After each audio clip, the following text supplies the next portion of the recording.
இயேசுவை நேசிப்பவர்கள் பைபிளை வாசிப்பார்கள். இந்த சேனலை பின்பற்றினால் ஓராண்டில் வேதாகமத்தை வாசித்து முடித்து விடலாம். ஃபாலோ பண்ணுங்க, சப்ஸ்கிரைப் பண்ணுங்க. லேவியராகமம் 21ஆம் அதிகாரம். பின்பு கர்த்தர் மோசேயை நோக்கி, ஆரோனின் குமாரராகிய ஆசாரியர்களில் ஒருவனும் தன் ஜனத்தாரில் இறந்து போன யாதொருவருக்காக தங்களை தீட்டுப்படுத்தலாகாதென்று அவர்களுடைய சொல். தன் தாயும் தன் தகப்பனும் தன் குமாரனும் தன் குமாரத்தியும் தன் சகோதரனும் புருஷனுக்கு வாழ்க்கைப்படாமல் தன்னிடத்தில் இருக்கிற கன்னியாஸ்திரியான தன் சகோதரியுமாகிய தனக்கு நெருங்கின இனமான இவர்களுடைய சாவுக்காக தீட்டுப்படலாம். தன் ஜனத்தாரில் பெரியவனாகிய அவன் வேறொருவருக்காகவும் தன்னை பரிசுத்த குலைச்சலாக்கி தீட்டுப்படுத்தலாகாது. அவர்கள் தங்கள் தலையை மொட்டையடிக்காமலும் தங்கள் தாடியின் ஓரங்களை சிரைத்து போடாமலும் தங்கள் தேகத்தை கீறிக்கொள்ளாமலும் இருப்பார்களாக. தங்கள் தேவனுடைய நாமத்தை பரிசுத்த குலைச்சல் ஆக்காமல் அவருக்கேற்ற பரிசுத்தராய் இருப்பீர்களாக. அவர்கள் கர்த்தரின் தகன பலிகளையும் தங்கள் தேவனுடைய அப்பத்தையும் செலுத்துகிறவர்களாதலால் பரிசுத்தராயிருக்க வேண்டும். அவர்கள் தங்கள் தேவனுக்கு பரிசுத்தமானவர்கள். ஆகையால் வேசியையாகிலும் கற்பு குலைந்தவளையாகிலும் விவாகம் பண்ணார்களாக. தன் புருஷனாலே தள்ளப்பட்ட ஸ்திரீயையும் விவாகம் பண்ணார்களாக.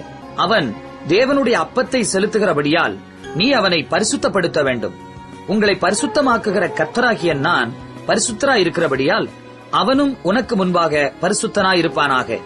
ஆசாரியனுடைய குமாரத்தி வேசித்தனம் பண்ணி தன்னை பரிசுத்த குலைச்சலாக்கினால் அவள் தன் தகப்பனையும் பரிசுத்த குலைச்சலாக்குகிறாள். அவள் அக்கினியிலே சுட்டரிக்கப்பட கடவள். தன் சகோதரருக்குள்ளே பிரதான ஆசாரியனாக தன் சிரசில் அபிஷேக தைலம் வார்க்கப்பட்டவனும் அவனுக்குரிய வஸ்திரங்களை தரிக்கும்படி பிரதிஷ்டை பண்ணப்பட்டவனுமாயிருக்கிறவன் எவனோ அவன் தன் பாகையை எடுக்காமலும் தன் வஸ்திரங்களை கிழித்துக் கொள்ளாமலும் பிரேதம் கிடக்கும் இடத்தில் போகாமலும் தன் தகப்பனுக்காகவும் தன் தாய்க்காகவும் தன்னை தீட்டுப்படுத்திக் கொள்ளாமலும் பரிசுத்த ஸ்தலத்திலிருந்து புறப்படாமலும் தன் தேவனுடைய பரிசுத்த ஸ்தலத்தை பரிசுத்த குலைச்சல் ஆக்காமலும் இருப்பானாக. அவனுடைய தேவனின் அபிஷேக தைலம் எனும் கிரீடம் அவன் மேல் இருக்கிறதே. நான் கர்த்தர். கன்னிகையாயிருக்கிற பெண்ணை அவன் விவாகம் பண்ண வேண்டும். விதவையானாலும் தள்ளப்பட்டவளையானாலும் கற்பு குலைந்தவளையானாலும் வேசியையானாலும் விவாகம் பண்ணாமல் தன் ஜனங்களுக்குள்ளே ஒரு கன்னிகையை விவாகம் பண்ண கிடவன். அவன் தன் வித்தை தன் ஜனங்களுக்குள்ளே பரிசுத்த குலைச்சல் ஆக்காமல் இருப்பானாக. நான் அவனை பரிசுத்தமாக்குகிற கர்த்தர் என்று சொல் என்றார். பின்னும் கர்த்தர் மோசேயை நோக்கி, நீ ஆரோனோடே சொல்ல வேண்டியது என்னவென்றால், உன் சந்ததியாருக்குள்ளே அங்கவீனம் உள்ளவன் தலைமுறை தோறும் தேவனுடைய அப்பத்தை செலுத்தும்படி சேரலாகாது. அங்கவீனம் உள்ள ஒருவனும் அணுகலாகாது. குருடனானாலும் சப்பானியானாலும் குறுகின அல்லது நீண்ட அவயவம் உள்ளவன் ஆனாலும் காலொடிந்தவனானாலும் கையொடிந்தவனானாலும் கூணனானாலும் குள்ளனானாலும் பூவிழிந்த கண்ணனானாலும் சூரியனானாலும் அசருள்ளவனானாலும் விதை நசுங்கினவனானாலும் அணுகலாகாது. ஆசாரியனாகிய ஆரோனின் சந்ததியாரில் அங்கவீனமுள்ள ஒருவனும் கர்த்தரின் தகன பலிகளை செலுத்த சேரலாகாது. அவன் அங்கவீனம் உள்ளவனாகையால் அவன் தேவனுடைய அப்பத்தை செலுத்த சேரலாகாது. அவன் தன் தேவனுடைய அப்பமாகிய மகா பரிசுத்தமானவைகளிலும் மற்ற பரிசுத்தமானவைகளிலும் புசிக்கலாம். ஆனாலும் அவன் அங்கவீனம் உள்ளவனாகையால் அவன் என் பரிசுத்த ஸ்தலங்களை பரிசுத்த குலைச்சலாக்காதபடிக்கு திரைக்குள்ளே போகாமலும் பலிபீடத்தண்டையில் சேராமலும் இருப்பானாக. நான் அவர்களை பரிசுத்தமாக்குகிற கர்த்தர் என்று சொல் என்றார். மோசே இவைகளை ஆரோனோடும் அவன் குமாரரோடும் இஸ்ரவேல் புத்திரர் அனைவரோடும் சொன்னான். லேவியராகமம் 22ஆம் அதிகாரம். பின்னும் கர்த்தர் மோசேயை நோக்கி, இஸ்ரவேல் புத்திரர் எனக்கென்று நியமித்து செலுத்துகிற பரிசுத்த வஸ்துக்களை குறித்து ஆரோனும் அவன் குமாரரும் என் பரிசுத்த நாமத்தை பரிசுத்த குலைச்சல் ஆக்காதபடிக்கு எச்சரிக்கையாயிருக்க வேண்டும் என்று அவர்களுடைய சொல். நான் கர்த்தர். அன்றியும் நீ அவர்களை நோக்கி, உங்கள் தலைமுறைகளிலுள்ள சந்ததியாரில் எவனாகிலும் தான் தீட்டுப்பட்டிருக்கும் போது இஸ்ரவேல் புத்திரர் கர்த்தருக்கு நியமித்து செலுத்துகிற பரிசுத்தமானவைகள் அண்டையில் சேர்ந்தால் அந்த ஆத்துமா என் சந்நிதியில் இராதபடிக்கு அறுப்புண்டு போவான் என்று சொல். நான் கர்த்தர். ஆரோனின் சந்ததியாரில் எவன் குஷ்டரோகியோ எவன் பிரமியமுள்ளவனோ அவன் சுத்தமாக மட்டும் பரிசுத்தமானவைகளில் புசிக்கலாகாது.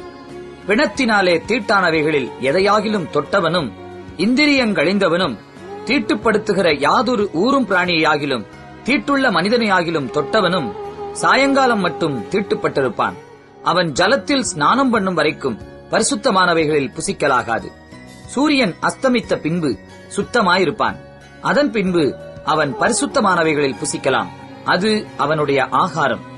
தானாய் செத்ததையும் பீருண்டதையும் அவன் புசிக்கிறதினாலே தன்னை தீட்டுப்படுத்தலாகாது. நான் கர்த்தர். ஆகையால் பரிசுத்தமானதை அவர்கள் பரிசுத்த குலைச்சலாக்குகிறதினாலே பாவம் சுமந்து அதிநிமித்தம் சாகாதபடிக்கு என் கட்டளையை காக்க கடவர்கள்.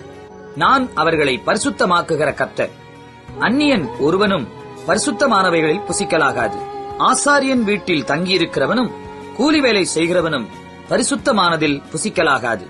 ஆசாரியனால் பணத்துக்கு கொள்ளப்பட்டவனும் அவன் வீட்டிலே பிறந்தவனும் அவனுடைய ஆகாரத்தில் புசிக்கலாம். ஆசாரியனுடைய குமாரத்தி அந்நியனுக்கு வாழ்க்கைப்பட்டால் அவள் பரிசுத்தமானவைகளின் படைப்பிலே புசிக்கலாகாது. விதவையாய் போன அல்லது தள்ளப்பட்டவளான ஆசாரியனுடைய குமாரத்தி பிள்ளை இல்லாதிருந்து தன் தகப்பன் வீட்டில் தன்னுடைய இளவயதில் இருந்தது போல திரும்ப வந்து இருந்தாளே ஆகில் அவள் தன் தகப்பன் ஆகாரத்தில் புசிக்கலாம். அந்நியனாகிய ஒருவனும் அதில் புசிக்கலாகாது.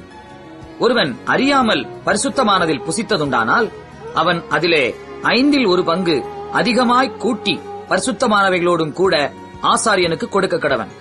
அவர்கள் கர்த்தருக்கு படைக்கிற இஸ்ரவேல் புத்திரருடைய பரிசுத்தமானவைகளை பரிசுத்த குலைச்சலாக்காமலும் அவைகளை புசிக்கிறதினால் அவர்கள் மேல் குற்றமான அக்கிரமத்தை சுமர பண்ணாமலும் இருப்பார்களாக. நான் அவர்களை பரிசுத்தமாக்குகிற கர்த்தர் என்று சொல் என்றார்.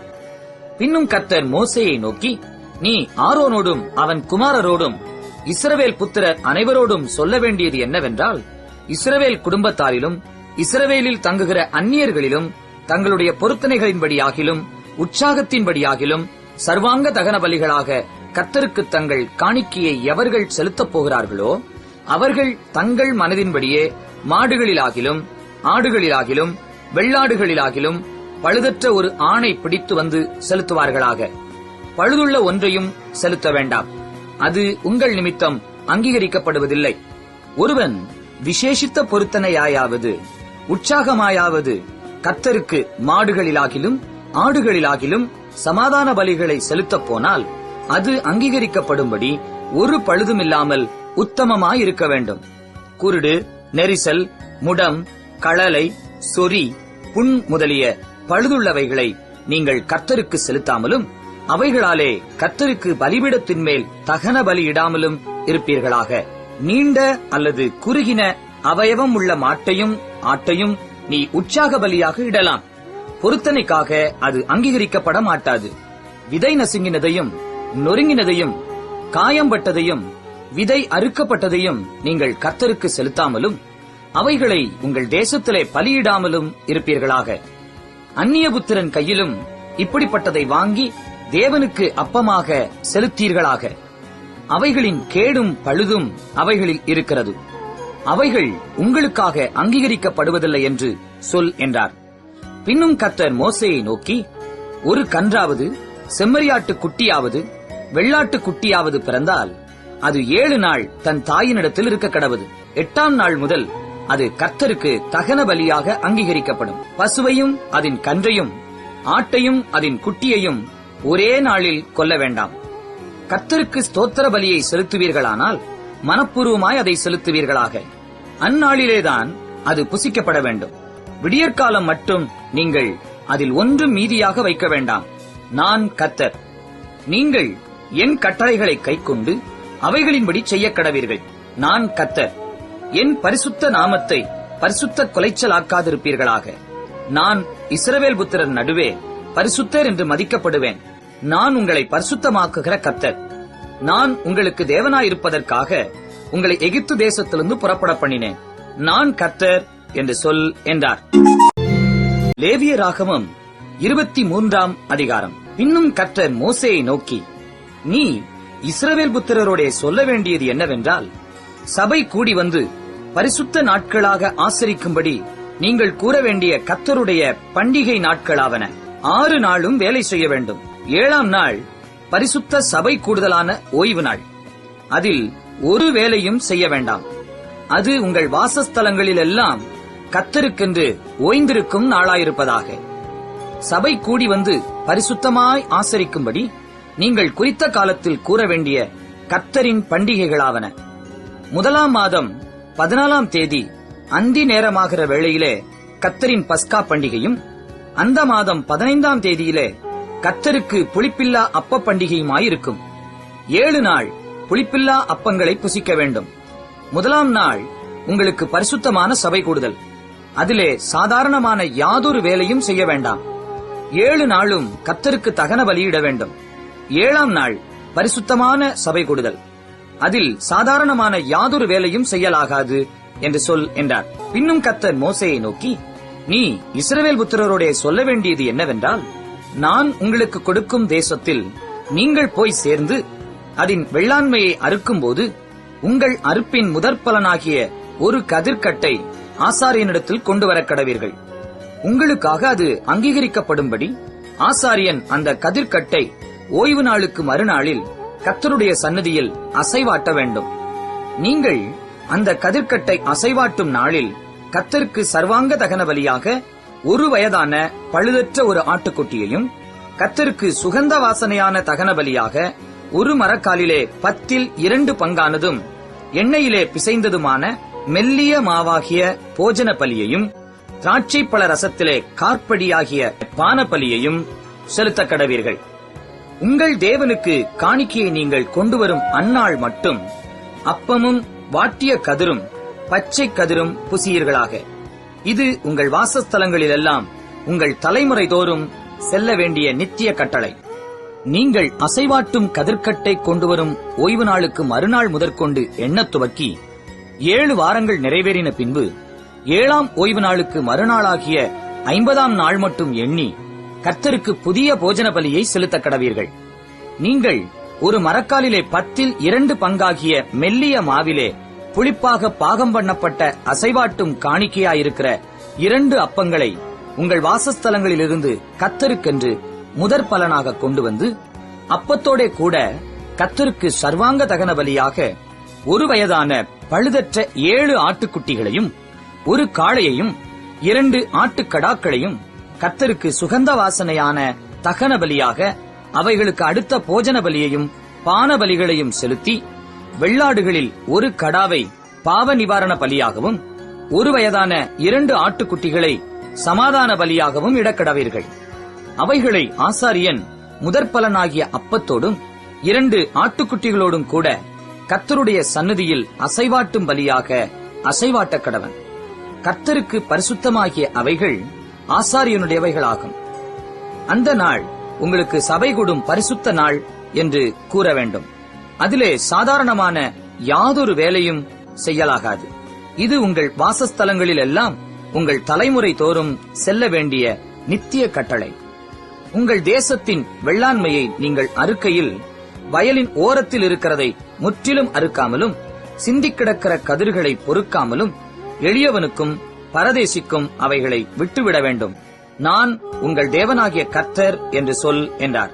பின்னும் கர்த்தர் மோசேயை நோக்கி, நீ இஸ்ரவேல் புத்திரரோடே சொல்ல வேண்டியது என்னவென்றால், உங்களுக்கு 7ஆம் மாதம் 1ஆம் தேதி எக்கால சத்தத்தால் ஞாபக குறியாக கொண்டாடுகிற பண்டிகை என்கிற சபை கூடும் பரிசுத்த ஓய்வு நாளாயிருப்பதாக. அதிலே சாதாரணமான யாதொரு வேலையும் செய்யாமல் கர்த்தருக்கு தகன பலி செலுத்த வேண்டும் என்று சொல் என்றார். பின்னும் கர்த்தர் மோசேயை நோக்கி, அந்த 7ஆம் மாதம் 10ஆம் தேதி உங்களுக்கு பாவ நிவிர்த்தி செய்யும் நாளும் சபை கூடும் பரிசுத்த நாளுமாயிருப்பதாக. அப்பொழுது நீங்கள் உங்கள் ஆத்துமாக்களை தாழ்மைப்படுத்தி கர்த்தருக்கு தகன பலி செலுத்த கடவீர்கள். அந்த நாள் உங்கள் தேவனாகிய கர்த்தருடைய சந்நிதியில் உங்களுக்காக பாவ நிவிர்த்தி செய்யப்படும் பாவ நிவாரண நாளாயிருக்கிறபடியால் அதிலே யாதொரு வேலையும் செய்ய வேண்டாம். அந்நாளிலே தன்னை தாழ்மைப்படுத்தாத எந்த ஆத்துமாவும் தன் ஜனத்தில் இராதபடிக்கு அறுப்புண்டு போவான். அந்நாளிலே ஒரு ஆத்துமா யாதொரு வேலையை செய்தால் அந்த ஆத்துமாவை அவன் ஜனத்தின் நடுவிலே வைக்காமல் அழிப்பேன். அதில் நீங்கள் எந்த வேலையும் செய்யாதிருப்பது உங்கள் வாசஸ்தலங்களிலெல்லாம் உங்கள் தலைமுறை தோறும் செல்ல வேண்டிய நித்திய கட்டளை. அது உங்களுக்கு விசேஷித்த ஓய்வு நாள். அதில் உங்கள் ஆத்துமாக்களை தாழ்மைப்படுத்த வேண்டும். அந்த மாதத்தின் 9ஆம் தேதி சாயங்காலம் துவக்கி மறுநாள் சாயங்காலம் மட்டும் உங்கள் ஓய்வை ஆசரிக்க கடவீர்கள் என்றார். பின்னும் கர்த்தர் மோசேயை நோக்கி, நீ இஸ்ரவேல் புத்திரரோடே சொல்ல வேண்டியது என்னவென்றால், அந்த 7ஆம் மாதம் 15ஆம் தேதி முதல் 7 நாளளவும் கர்த்தருக்கு ஆசரிக்கும் கூடார பண்டிகையாயிருப்பதாக. 1ஆம் நாள் சபை கூடும் பரிசுத்த நாள். அதிலே சாதாரணமான யாதொரு வேலையும் செய்யலாகாது. 7 நாளும் கர்த்தருக்கு தகன பலி செலுத்த கடவீர்கள். 8ஆம் நாள் உங்களுக்கு சபை கூடும் பரிசுத்த நாள். அதிலே கர்த்தருக்கு தகன பலி செலுத்த கடவீர்கள். அது ஆசரிக்கப்படும் நாள். அதிலே சாதாரணமான யாதொரு வேலையும் செய்ய வேண்டாம். நீங்கள் கர்த்தருடைய ஓய்வு நாட்களில் செலுத்துவதும் தவிர, நீங்கள் கர்த்தருக்கு படைக்கிற உங்கள் எல்லா காணிக்கைகளும் பொருத்தனைகளும் உற்சாக பலிகளும் தவிர, நீங்கள் அந்தந்த நாளுக்கு தக்கதாய் கர்த்தருக்கு சர்வாங்க தகன பலி, போஜன பலி, இரத்த பலி, பானபலி முதலானவைகளை செலுத்தும்படி சபை கூடி வந்து பரிசுத்தமாய் ஆசரிப்பதற்காக நீங்கள் கூற வேண்டிய கர்த்தருடைய பண்டிகைகள் இவைகளே. நிலத்தின் பலனை நீங்கள் சேர்த்து வைக்கும் 7ஆம் மாதம் 15ஆம் தேதி முதல் கர்த்தருக்கு பண்டிகையை 7 நாள் ஆசரிக்க கடவீர்கள். 1ஆம் நாளிலும் ஓய்வு, 8ஆம் நாளிலும் ஓய்வு. 1 நாளிலே அலங்காரமான விருட்சங்களின் கனிகளையும் பேரீச்சின் ஓலைகளையும் தழைத்திருக்கிற விருட்சங்களின் கிளைகளையும் ஆற்றலரிகளையும் கொண்டு வந்து உங்கள் தேவனாகிய கர்த்தருடைய சந்நிதியில் 7 நாளும் மகிழ்ச்சியாயிருங்கள். வருஷந்தோறும் 7 நாள் கர்த்தருக்கு இந்த பண்டிகையை ஆசரிக்க கடவீர்கள். இது உங்கள் தலைமுறைதோறும் செல்ல வேண்டிய நித்திய கட்டளை. 7ஆம் மாதத்தில் அதை ஆசரிக்க வேண்டும். நான் இஸ்ரவேல் புத்திரரை எகிப்து தேசத்திலிருந்து புறப்பட பண்ணின போது அவர்களை கூடாரங்களில் குடியிருக்க பண்ணினதை உங்கள் சந்ததியார் அறியும்படிக்கு 7 நாள் கூடாரங்களில் குடியிருக்க கடவீர்கள். இஸ்ரவேலில் பிறந்தவர்கள் எல்லாரும் கூடாரங்களில் வாசம் பண்ண வேண்டும். நான் உங்கள் தேவனாகிய கர்த்தர் என்று சொல் என்றார். அப்படியே மோசே கர்த்தருடைய பண்டிகைகளை இஸ்ரவேல் புத்திரருக்கு தெரிவித்தான். சங்கீதம் 88. என் ரட்சிப்பின் தேவனாகிய கர்த்தாவே, இரவும் பகலும் உம்மை நோக்கி கூப்பிடுகிறேன். என் விண்ணப்பம் உமது சமூகத்தில் வருவதாக. என் கூப்பிடுதலுக்கு உமது செவியை சாய்த்தருளும். என் ஆத்துமா துக்கத்தால் நிறைந்திருக்கிறது. என் ஜீவன் பாதாளத்திற்கு சமீபமாய் வந்திருக்கிறது. நான் குழியில் இறங்குகிறவர்களோடு எண்ணப்பட்டு பலனற்ற மனுஷனைப் போலானேன். மரித்தவர்களில் ஒருவனைப் போல் நெகிழப்பட்டிருக்கிறேன். நீர் இனி ஒருபோதும் நினையாதபடி உமது கையால் அறுப்புண்டு போய் பிரேத குழிகளிலே கிடக்கிறவர்களைப் போலானேன். என்னை பாதாள குழியிலும் இருளிலும் ஆழங்களிலும் வைத்தீர். உம்முடைய கோபம் என்னை இருத்துகிறது. உம்முடைய அலைகள் எல்லாவற்றினாலும் என்னை வருத்தப்படுத்துகிறீர்.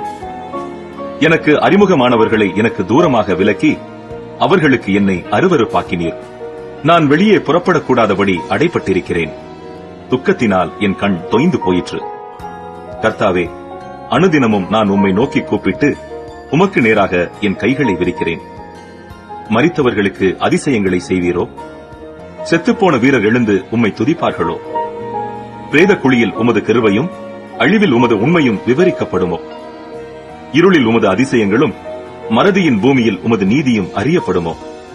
நானோ கர்த்தாவே, உம்மை நோக்கி கூப்பிடுகிறேன். காலையிலே என் விண்ணப்பம் உமக்கு முன்பாக வரும். கர்த்தாவே, ஏன் என் ஆத்துமாவை தள்ளிவிடுகிறீர்?